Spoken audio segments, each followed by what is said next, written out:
С начала работы молочного завода в селе Жаңы-Жол прошел всего месяц. На предприятии за сутки перерабатывается 3 тонны молока. В результате на местных рынках стало реализовываться 5 видов молочной продукции. На сегодняшний день выпускается 2 вида кефира, а также творог, сметана и сливки. Строительство завода обошлось в 12 миллионов сомов, из них 40% личные средства предпринимателя. Кроме того, РКФР оказал поддержку в привлечении еще 40 тысяч долларов с помощью инвесторов. Сейчас здесь работают 4 человека, но в будущем планируется создание 15 рабочих мест. Для этого руководство занимается увеличением объемов молока и установкой дополнительного оборудования. Сейчас обустраиваем место для производства творога, устанавливаем оборудование. Нужно еще 6 миллионов сомов.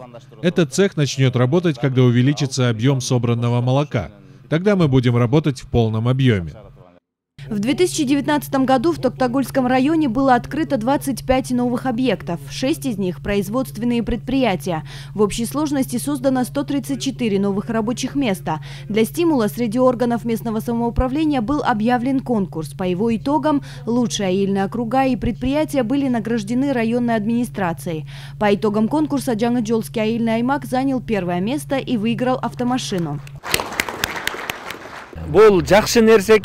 Наша команда все еще в восторге. Я думаю, автомобиль сослужит нашим сотрудникам хорошую службу. Этот конкурс дал нам стимул. Надо все время мотивировать органы местного самоуправления. Я думаю, что это будет основой для новых успехов. С этой целью и был объявлен конкурс.